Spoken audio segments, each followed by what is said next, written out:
Pamirsa disampun penglimbak pandemi COVID-19, sektor pariwisata ring Bali sampun mewali metangi.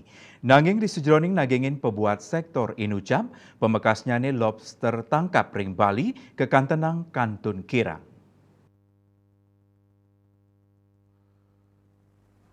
Ketua Himpunan Nelayan Seluruh Indonesia HNSI Kabupaten Tabanan Iketut Arsana Yase Mausang kirangnyane kewentenan inucap ngawinang Bali numbas lobster saking duro pulau sekali Nusa Tenggara Barat miwah Nusa Tenggara Timur nyelehin kanan inucap potensi pasar lobster tangkap mepikolehan ageng inggian antuk nagigin pabuat pasar lokal wiadin pasar ekspor sinarangan ring sayan agengnyane arga lobster saking bendege rumasuk ring Kabupaten Tabanan sane pindah ke daerah sane ngasilang lobster tangkap roh mangkin arga lobster soroh pasir sewatara sata ulung dasa tali rupiah a kilo kantos 300 pedang dasa tali a kilo raris ring arga lobster soroh mutiara ukuran langkungan 3 gram kantos ayute nanggu sata tali rupiah a kilo.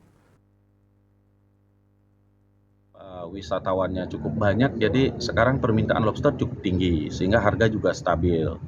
Nah, dengan Permen KP yang baru sekarang kita memiliki regulasi ada 3. Satu, lobster konsumsi yang di atas 150 gram. Nah, ini yang nilainya paling tinggi kan gitu per kilonya.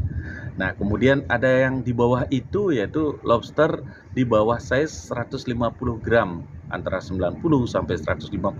Lobster pasir ini tertangkap, ini untuk budidaya.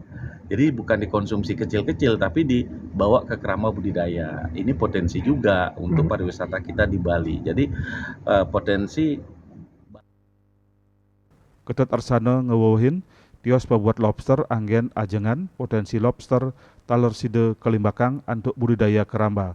Roh mangkin arga lobster budidaya sayan mal sane sedurungnyane 100 tali a kilo nanging sane mangkin sangkaning akehnyane pangarsan kerama arga lobster budidaya nencap dados 1 tali rupiah a kilo. Manik bisnis Bali nguningayang.